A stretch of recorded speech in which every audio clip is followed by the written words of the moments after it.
Welcome to our channel achieve A plus tutorial. मैं हूं प्रशांत और आज हम लोग पढ़ेंगे क्लास 9 का चैप्टर कॉन्ग्रुएंसी ऑफ ट्रायंगल्स का अगला पार्ट। तो बच्चों, इससे पहले हम लोग कॉन्ग्रुएंसी ऑफ ट्रायंगल्स का बेसिक पढ़े थे कि कोई दो ट्रायंगल कब कॉन्ग्रुएंट होगा और यदि कोई ट्रायंगल कॉन्ग्रुएंट है तो उसके की कौन से पार्ट्स इक्वल होंगे, जो कि बताया गया था पिछले क्लास में कि यदि दो ट्रायंगल हैं तो उसके कोरस्पोंडिंग पार्ट्स इक्वल होंगे, यानी कि उसके कोरस्पोंडिंग साइड्स, कोरस्पोंडिंग एंगल्स वो आपस में इक्वल होंगे।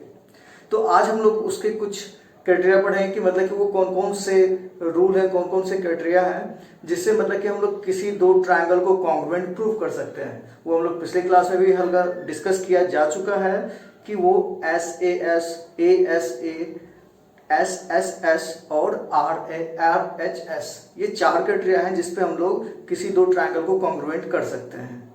आज हम लोग उसको प्रूफ भी करेंगे। तो सबसे पहला क्राइटेरिया जो कि है SAS, जो कि पिछले क्लास में बताया गया था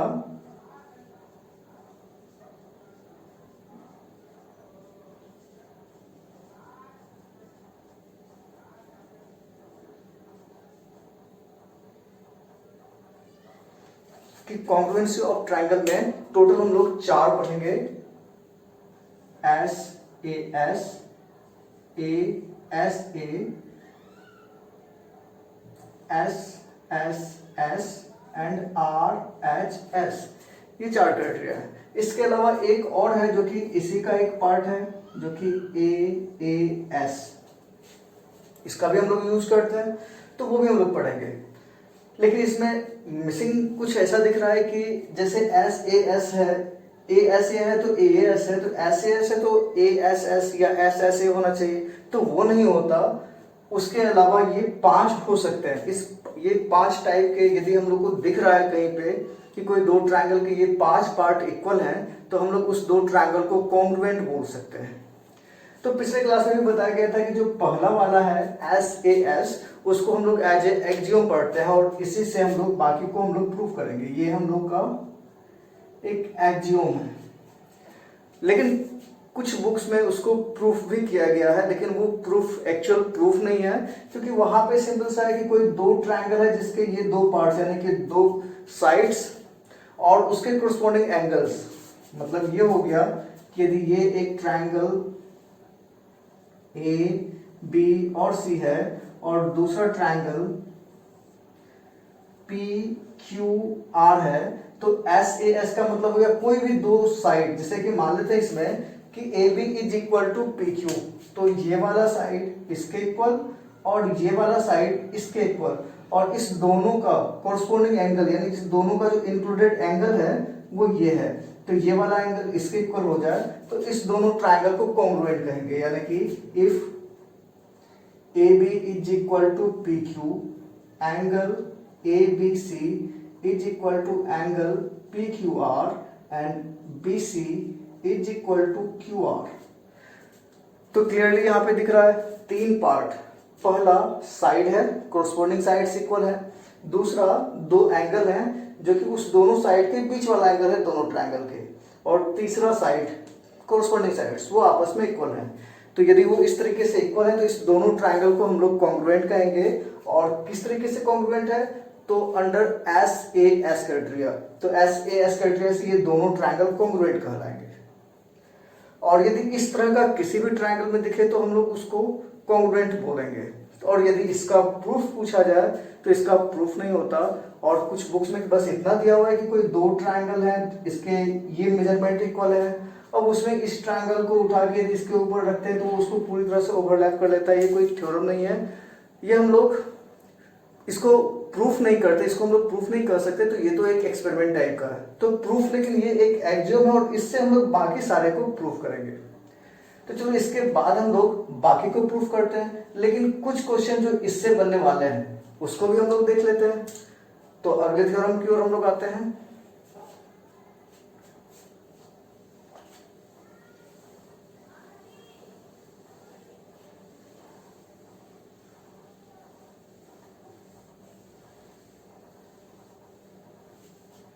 अगला थ्योरम है angles opposite to two equal sides of a triangle are equal. Angles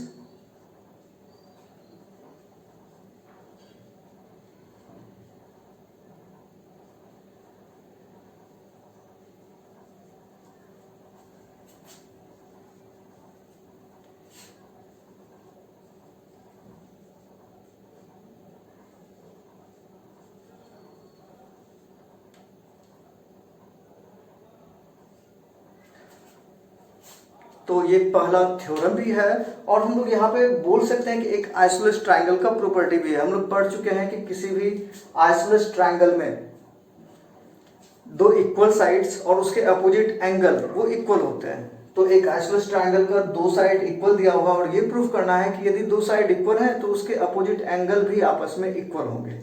तो चलो इसको हम लोग प्रूव करते हैं।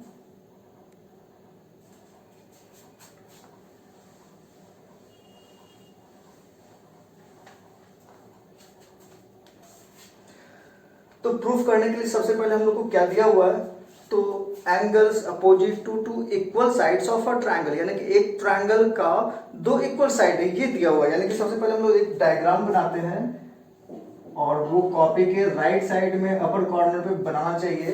तो एक ट्रायंगल एबीसी है और उस एबीसी ट्रायंगल में क्या दिया हुआ है, तो AB is equal to AC, ये दो पार्ट आपस में इक्वल है। तो हम लोग सबसे पहला लिखते हैं गिवन, उसके बाद टू प्रूफ, उसके बाद यदि जरूरत हो तो कंस्ट्रक्शन, और उसके बाद हम लोग प्रूफ लिखते हैं। तो ज्योमेट्री में अब जितने भी क्वेश्चन होंगे प्रूफ करने वाले उसको हम लोग इसी तरीके से सॉल्व करेंगे। तो हम लोग देखते हैं यहाँ पे क्या दिया हुआ है। तो हम लोग को ये दिया हुआ है कि एक ट्रायंगल एबीसी में दो साइड आपस में इक्वल है, AB और AC। तो हम लोग लिखते हैं गिवन में in triangle ABC AB is equal to EC, ये गिवन है। अब हम लोग को प्रूफ क्या करना है, तो opposite sides of opposite angles of equal sides of a triangle, कि इक्वल साइड के अपोजिट एंगल यानी कि ये वाला एंगल और ये वाला एंगल वो इक्वल होंगे, यानी कि angle B is equal to angle C। और इसके लिए हम लोग कुछ कंस्ट्रक्शन करते हैं, और वो कंस्ट्रक्शन क्या है, तो हम लोग यहां से एक परपेंडिकुलर बाइसेक्टर खींचते हैं, या फिर एक इसके मिड पॉइंट से हम लोग इसको ज्वाइन कर देते हैं।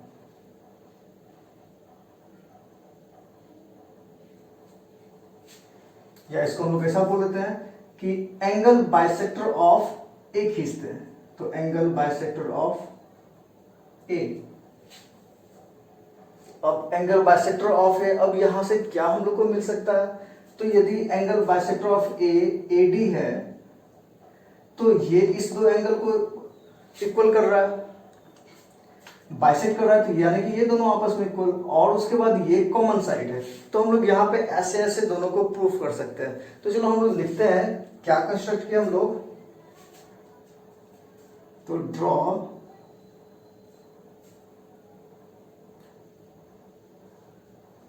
Angle bisector of angle A।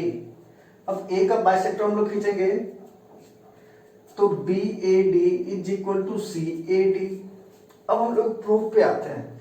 तो प्रूफ में हम लोग को क्या करना है, तो इस दो ट्रायंगल को यदि कॉन्ग्रुएंट कर ले तो उसके कोरस्पॉन्डिंग पार्ट्स इक्वल होंगे। तो हम लोग लिखते हैं प्रूफ में इन ट्रायंगल्स ABD एंड ACD। अब इसमें कौन कौन से पार्ट दिए हुए हैं, तो सबसे पहला AB is equal to AC, ये गिवन है।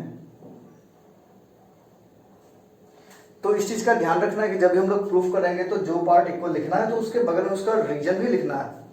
दूसरा angle BAD is equal to angle CAD, और ये हम लोग कंस्ट्रक्ट किए हैं तो बाय कंस्ट्रक्शन।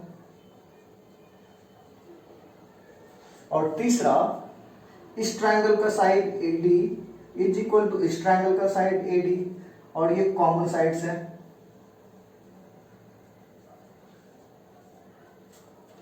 तो हम लोग को क्या दिख रहा है कि दो साइड और उसके बीच का एंगल आपस में इक्वल है। तो हम लोग लिखेंगे बाय SAS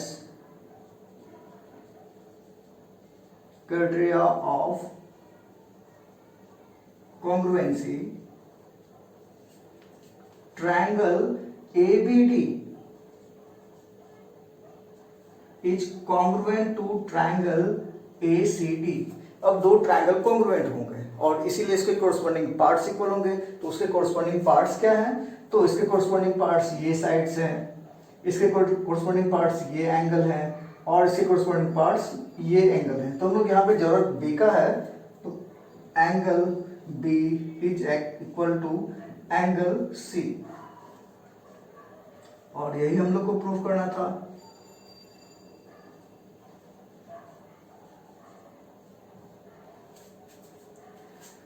तो ये क्वेश्चन बताने का एक रीजन ये भी है पूरी तरह से कि क्वेश्चन को, किसी ज्योमेट्री के क्वेश्चन को जिसको हम लोग को प्रूफ करना है उसको सॉल्व कैसे करेंगे, क्या क्या लिखने जरूरी हैं। तो यहाँ गिवन, टू प्रूफ, कंस्ट्रक्शन, जरूरत हो तो, और फिर उसके बाद हम लोग प्रूफ करते हैं और जरूरत के हिसाब से वहां पे थ्योरम अप्लाई करते हैं। तो इस तरीके से हम लोग इस थ्योरम को प्रूफ कर सकते हैं। अब हम लोग कॉन्ग्रुएंसी के दूसरे क्राइटेरिया को भी प्रूफ करते हैं। तो जैसे कि SAS, वो तो हम लोग का एक एक्जियोम है। तो दूसरा थ्योरम यानी कि ASA, अब ASA को हम लोग प्रूफ करते हैं। तो अगले थ्योरम की ओर,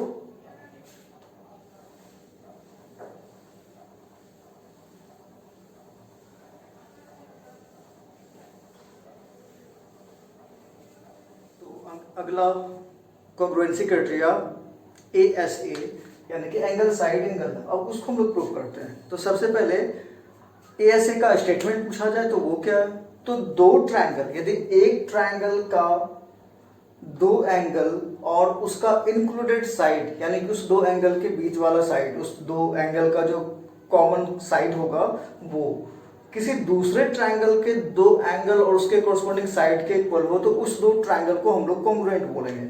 यानी कि यदि दो ट्रायंगल दिए हुए हैं, एक ट्रायंगल ABC और दूसरा ट्रायंगल,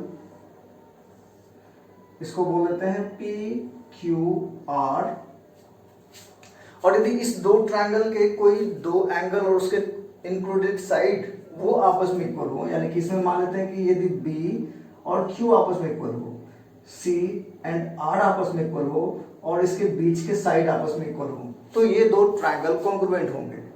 ये हम लोग का एंगल साइड एंगल क्राइटेरिया है। तो अब इसको प्रूफ करते हैं। तो इसको भी प्रूफ करने के लिए हम लोग गिवन, टू प्रूफ, कंस्ट्रक्शन, वो सारा पार्ट लिखते हैं।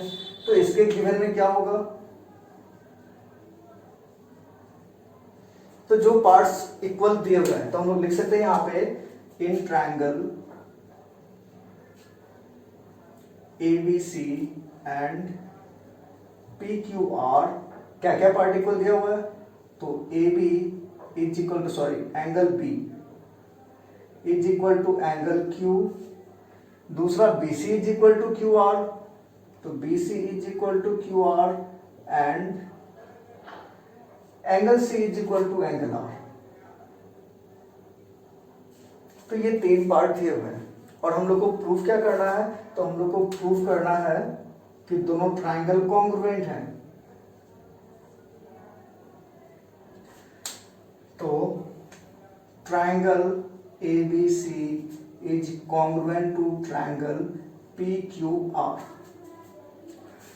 अब उसको प्रूफ करने के लिए हम लोग यहाँ पे जो पिछला थ्योरम पढ़ चुके हैं उसका यूज करके हम लोग प्रूफ करेंगे। तो इससे पहले तो हम लोग केवल एक SAS जो कि कॉन्ग्रुएंसी क्राइटेरिया है वो पढ़े।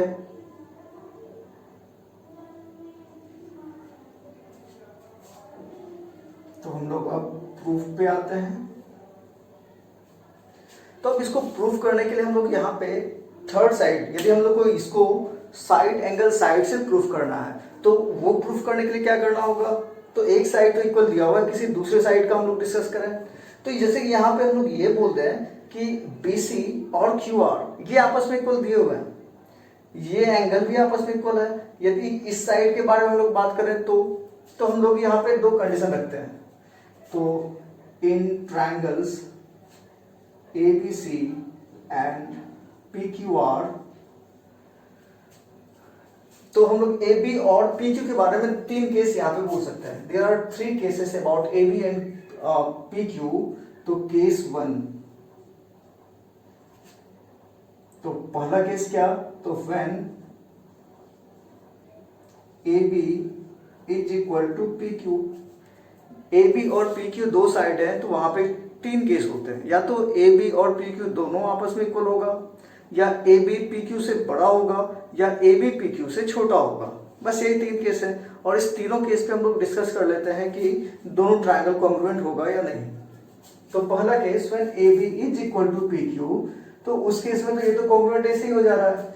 क्यों? क्योंकि A B is equal to P Q, angle B is equal to angle Q, and B C is equal to Q R. ये वाला हम लोग जो केस स्टडी कर रहे हैं उससे, और ये दोनों पार्ट तो गिवन में है, तो हम लोग बोल सकते हैं कि बाय एस ए एस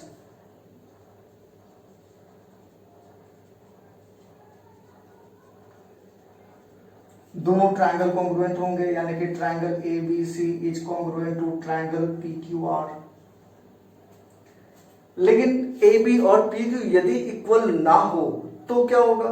तो उस केस में हम लोग देखते हैं कि अगले केस की ओर बढ़ते हैं।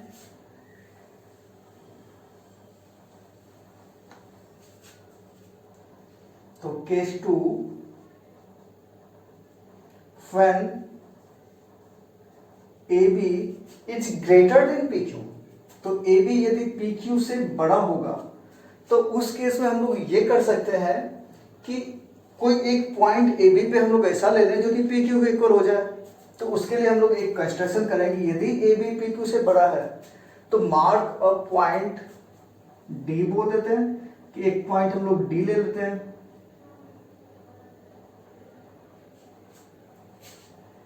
या फिर चलो कंस्ट्रक्शन यहां नहीं तो इस ट्रायंगल पे कर सकते हैं हम लोग, कुछ भी किया जा सकता है। तो जैसे मान लो कि इसी ट्रायंगल पे कंस्ट्रक्शन कर दिया गया, एक पॉइंट डी हम लोग यहाँ पे इस तरीके से मार्क कर रहे हैं कि डी पॉइंट यानी कि बी से लेके डी तक का लेंथ पी क्यू इक्वल है, कि यदि ए बी और पी क्यू इक्वल नहीं है, ए बी पी क्यू से बड़ा है, तो इस ए बी से छोटा कोई ना कोई एक पॉइंट डी होगा जो कि ए बी से छोटा है बी डी, और वो B D P Q equal है।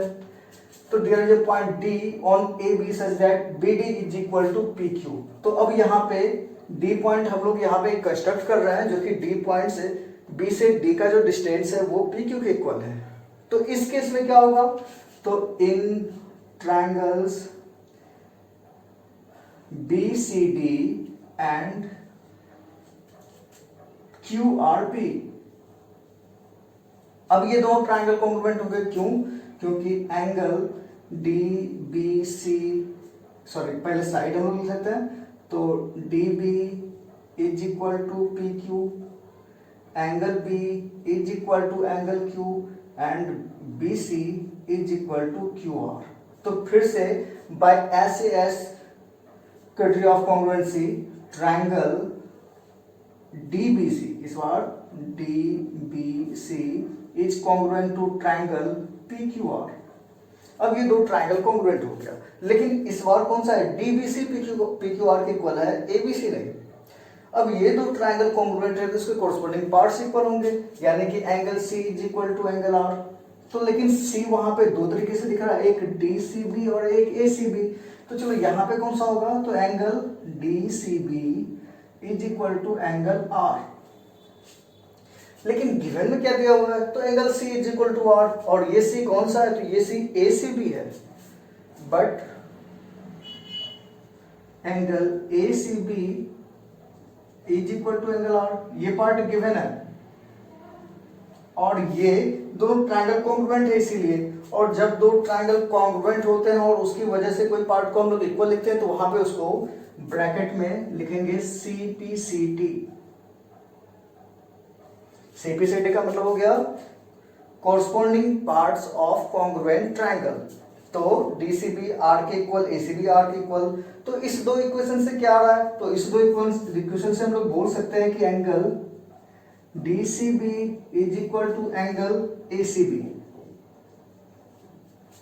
अब यदि हम लोग इस दो ट्रायंगल में देखें तो DCB और ACB ये दो एंगल इक्वल होना बिल्कुल ही अलग सा है, क्योंकि DCB क्लियरली दिख रहा है कि यदि D A पे नहीं है तो DCB ACB से छोटा होगा। लेकिन यदि वो दोनों इक्वल है तो उस केस में एक ही केस हो सकता है कि D और A एक ही पॉइंट पे होगा। तो यदि ये दोनों इक्वल हैं then A and D coincides, कि वो तभी हो सकते हैं जब ए और डी कोइंसाइड होंगे, दोनों एक दूसरे पे होंगे, दोनों एक ही पॉइंट होगा, और वो दोनों एक ही पॉइंट है, यानी कि डी कोई अलग से पॉइंट है नहीं, वो एक ही पॉइंट है। तो हम लोग बोल सकते हैं कि हम लोग जो माने हैं, जो केस 2 है कि A B is greater than P Q, ये मतलब कि बिल्कुल गलत है। तो हम लोग का सपोजिशन बिल्कुल रॉन्ग है कि ए बी पी क्यू से बड़ा होगा। तो डी ए पे लाइक कर रहा है, यानी कि B D P Q equal, तो ए बी भी पी क्यू इक्वल, यानी कि हम लोग बोल रहे हैं कि ये दोनों ट्रायंगल कॉन्ग्रुएंट है, क्योंकि ए और डी कोइंसाइड कर रहा है। तो इसीलिए हम लोग बोल सकते हैं कि triangle A B C is congruent to triangle P Q R. उसी तरीके से हम लोग यदि थर्ड केस की बात करें, तो थर्ड केस में भी मतलब बिल्कुल उसी तरीके से हम लोग को करना है। क्या करना है? तो सबसे पहले कि थर्ड केस में A B is less than P Q, तो यदि ए बी पी क्यू से छोटा है, तो ए बी पी क्यू से छोटा है, तो या तो हम लोग ऐसा कर सकते हैं कि पी क्यू पे मतलब कि वो पॉइंट मार्क कर लें, तो बिल्कुल सेम केस आएगा और उसी तरीके से प्रूव कर सकते हैं। या हम लोग यहाँ पे प्रूव करना चाहें तो बी ए को प्रोड्यूस कर दें ऊपर की ओर, और ये डी यहां बोल दें, तो उस केस में सी डी इक्वल, उस केस में B D equal to P Q हो जाएगा। तो थर्ड केस भी हम लोग बिल्कुल इसी तरीके से प्रूफ करना है और इसी तरीके से ये सारा चीज लिखना है, और इसी एजम्पशन से हम लोग इस वाले थ्योरम को प्रूव कर सकते हैं, इस क्राइटेरिया को प्रूव कर सकते हैं। और इसका यूज हम लोग बिल्कुल उसी तरीके से करेंगे जैसे कि एस का किए थे। अब आते हैं कि यहाँ पे तो थर्ड केस करने की जरूरत नहीं है, थर्ड केस आप लोग खुद से कर सकते हैं, बिल्कुल इसी की तरह है।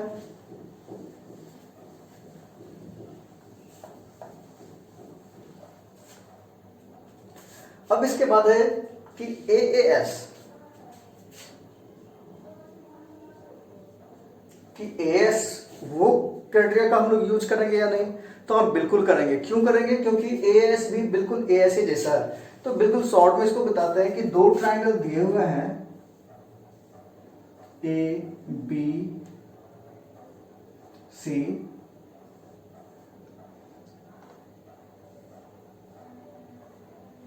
और पी क्यू आर, और उसके कोई दो एंगल और एक साइड इक्वल दिया हुआ है, तो ये मान लेते हैं कि इसके ये एंगल बी और क्यू इक्वल दिए हुए हैं, सी इक्वल टू आर दिए हुए हैं, और कोई तीसरा साइड, ये साइड बोलते हैं, आपस में इक्वल है। तो इसको हम लोग कैसे प्रूव करेंगे कि दोनों ट्रायंगल कॉन्ग्रुएंट है? क्या एएसए का यूज किया जा सकता है? तो हम बिल्कुल किया जा सकता है कि यहाँ पे भी यदि गिवन में बोला जाए तो जो पार्ट दिया हुआ वो यहाँ पे लिख सकते हैं। टू प्रूफ में बोला जाए तो जो हम लोग को प्रूफ करना है, यानी कि दोनों ट्रायंगल कॉन्ग्रुएंट है, यानी कि triangle ABC is congruent to triangle PQR. Given में मतलब कि हम लोग वो पार्ट लिख ही देते हैं कि in triangle ABC and PQR कौन कौन से पार्ट इक्वल है? तो angle B is equal to angle Q, उसके बाद angle C is equal to angle R, and A C is equal to P R. तो ये तीन पार्ट हम लोग के दिए हुए हैं इक्वल। तो टू प्रूफ भी लिख चुके हैं। अब कंस्ट्रक्शन पे आते हैं, तो कंस्ट्रक्शन यहाँ करने की जरूरत नहीं है, तो सीधे प्रूफ पे आते हैं। तो कैसे प्रूफ करेंगे? तो इस दोनों ट्रायंगल में हम लोग देखते हैं कि in triangle ABC and PQR angle B is equal to angle C, sorry B is equal to angle Q, angle C is equal to angle R. तो इस दोनों का सम भी इस दोनों के सम इक्वल होगा, तो angle B plus C is equal to angle Q plus angle R. यदि इसको फर्स्ट बोल दें, इसको सेकंड बोल दें, तो ये दो पार्ट दिए हुए हैं, इस दोनों को ऐड कर दें तो ये भी पार्ट इक्वल होगा। लेकिन हम लोग को पता है कि इन ट्रायंगल किसी भी ट्रायंगल में सारे एंगल का सम इक्वल होता है, तो यानी कि angle A plus angle B plus angle C is equal to angle P plus angle Q plus angle R. अब b प्लस सी और q प्लस आर इक्वल है, तो ये दो पार्ट तो कैंसिल हो जाएंगे, तो a और p आपस में इक्वल होंगे, इसलिए angle a is equal to angle p। अब दो एंगल, अब हम लोग इस दो ट्रायंगल को देखें तो p और a आपस में इक्वल है। अब ये दो आपस में इक्वल, ये दो साइड आपस में इक्वल और ये एंगल आपस में इक्वल। तो यहाँ पे एंगल साइड एंगल दिख रहा है कि एंगल साइड एंगल से दोनों ट्रायंगल को कन्वर्ट कर सकते हैं। तो हम लोग लिखते हैं नाउ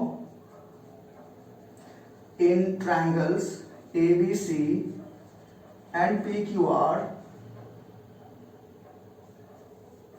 तो अब हम लोग बोल रहे हैं तो angle A is equal to angle P, हम लोग प्रूव कर चुके हैं, प्रूफ एबव। और बाकी दो पार्ट तो इक्वल दिए हुए हैं, कौन कौन से? तो AC is equal to PR and angle C is equal to angle R। ये दोनों पार्ट गिवन है। तो हम लोग बोल सकते हैं कि bye ASA criteria of congruency, triangle ABC is congruent to triangle PQR। और इस तरीके से हम लोग प्रूव कर सकते हैं। तो हम लोग ASA को भी हम लोग ASA तो हम लोग का थ्योरम है ही, AAS एंगल साइड, ये भी हम लोग इसका भी यूज कर सकते हैं। यदि किसी दो ट्रायंगल में मतलब कि दो एंगल और कोई साइड आपस में इक्वल दिया हुआ है, उसके कोरस्पोंडिंग पार्ट्स इक्वल दिए हुए हैं दो ट्रायंगल के, तो उसको हम लोग कॉन्ग्रुएंट कर सकते हैं, कॉन्ग्रुएंट लिख सकते हैं।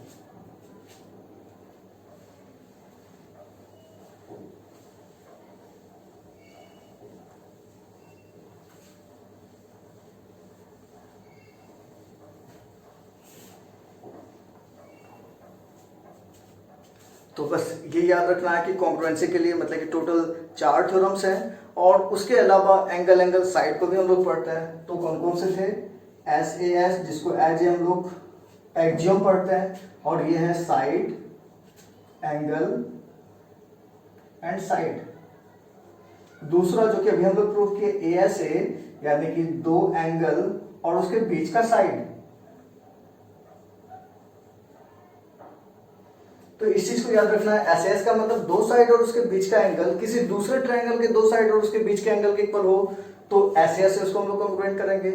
और ASA का मतलब हो गया दो एंगल उसका इंक्लूडेड साइड और किसी दूसरे ट्रायंगल का दो एंगल और उसका इंक्लूडेड साइड, वो दोनों आपस में इक्वल हो तो हम लोग उस दोनों ट्रायंगल को कॉन्ग्रुएंट करेंगे बाय ASA।